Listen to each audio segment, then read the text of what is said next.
The rise of the internet and shows like Breaking the Magician's Code has never stopped us from watching and marveling over a great magic acts. Magic offers a temporary escape from all our worries and worldly fears.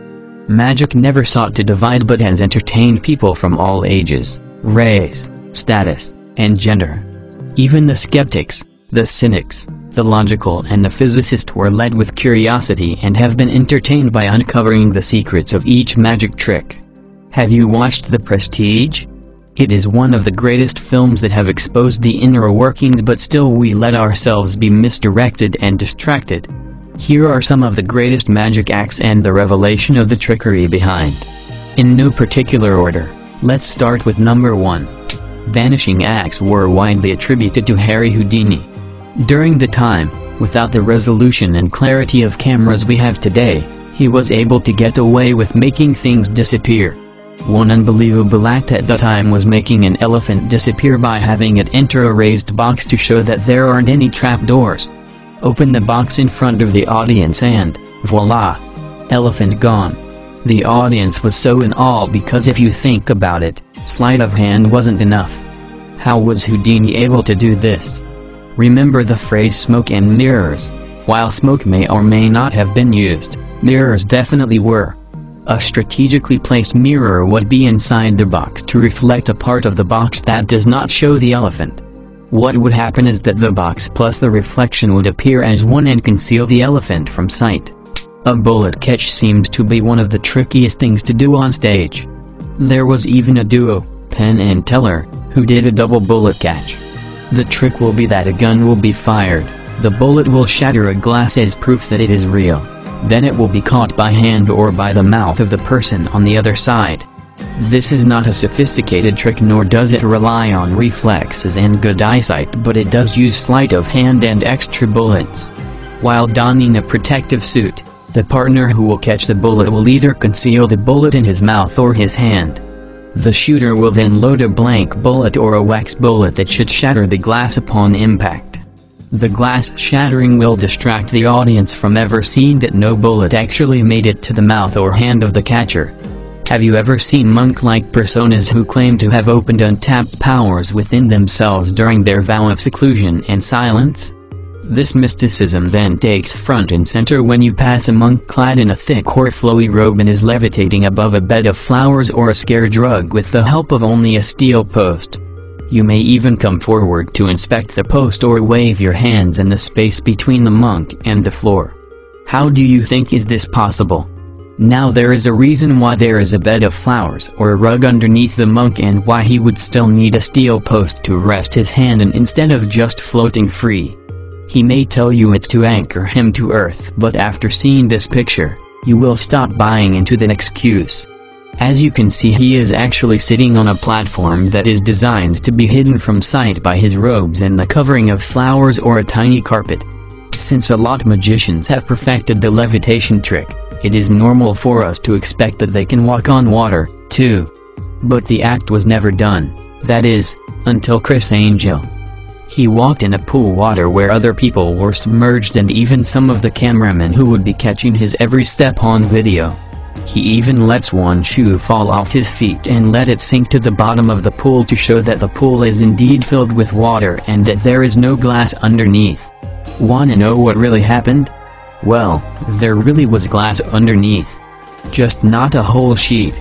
Pillars, to be exact. Plexiglass can sustain the weight of a person and the pressure of water. You will notice that Criss Angel treads water carefully, and that is actually him trying to locate the pillars because one misstep will cause him to fall on water. Street magic is very popular and so entrancing that even if you wanted to avoid it so you wouldn't get robbed, it would very hard to take your eyes away from the performer. One street magic trick popularized by David Blaine was to ask a person from the crowd to pick a card and to show it to everyone but him. Blaine would take the card back and shuffle the deck and throw it against a window. The deck would shatter and fall to the ground except one card that stuck to the window glass. That would be the person's card, every single time. Now did I say magician? More like performers. A person stands behind the window and the secret here lies in the person showing the cards to everyone. Once the person behind the wall catches sight of the card, he looks for it in the deck he holds and gets ready to stick it to the window as soon as the deck blade throws flies all over the place. Now you have a trick that you can do at home or school with a trusted assistant. We'll go back to the famous magic duo of Penn and Teller. They performed an impressive act that made it to the 50 greatest magic tricks. This involves Penn running a real and functional truck over Teller. It was caught on camera and no body double was used. The great thing about this is that Penn and Teller were gracious enough to reveal the secret to their own famed trick. What they did was to put weights on the other side of the truck to make it tilt over to the other side and have Teller lie on the path which the lighter side will run on. Okay, the next trick isn't exactly from a magician, but he is one of the world's greatest performers nonetheless. It is no other than Michael Jackson himself. Do you remember his music video Smooth Criminal, where he sort of defies physics with a dance move? He leans extremely over while his feet stays glued to the ground. Many have tried to replicate this dance move and none have been able to lean forward as far without making a fool out of themselves. You can see the trick here. Now, you don't have to wonder as much. Michael Jackson apparently has had a few tricks up his soles. David Copperfield is an institution in the world of magic. One morbid and nerve-wracking act that he showed his audience is the death saw. Simply put, he places himself on a table face down and an industrial saw runs through his midsection to cut him in half. The audience witnesses this, but surprisingly he doesn't die and his two separated parts are still moving individually. How did David Copperfield do this? Well, there is a reason he lies on that table face down. And that table is actually two tables with a secret compartment each that can fit half a body. He has a body double that will act as his body's lower half. The trick here is to master synchronicity so that there would be no awkward or out-of-place movement from David and his body double. Most of the time, the greatest magic tricks aren't actually performed by the magician himself but by his lovely assistants. This role reversal is, of course, never revealed to the audience. Take the zigzag girl trick, which has been a favorite throughout the decades. It involves a gorgeous assistant getting in a box and having sharp thin blades inserted into the box. Surely her body would be sliced into portions. But, alas, the girl is still alive, as you can see her smiling face and her wiggling feet. The blades are pulled out and not a smidge of blood is on the blades. The box is open and the beautiful assistant is in one whole piece, thankfully. The deception here is that the box is actually deeper than it seems and the blades are actually not as long or as wide as they seem. So when the blades are pushed in, it doesn't even come close to the assistant's body. Some of you may be too young to remember how David Copperfield was able to make the Statue of Liberty disappear and reappear back into place back in 1983. Yes, it's true. He performed the trick with a live audience facing the monument. What was the explanation behind this? Was Copperfield a god or trickster? Obviously this trick will only work when done during nighttime, allowing for a pitch-black background. Two pillars were set up to frame the Statue of Liberty as a focal point and to also act as a curtain hamper.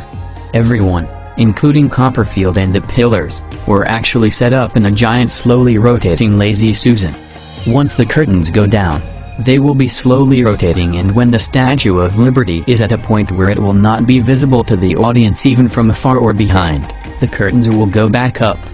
To make it reappear, they just need to drop the curtain and go back to point A. Now that you know the secrets to some of the greatest magic tricks ever performed, we are pretty sure you'll be trying to watch closely next time. But guess what? Rarely does anyone catch these seasoned magicians on their sleight of hand, misdirection, and duplicity. After all, magicians have also revealed that the more you focus on a trick and the performers, the more deceived you are. Did you enjoy watching this video? Make sure you click the like button and don't forget to share it with your friends.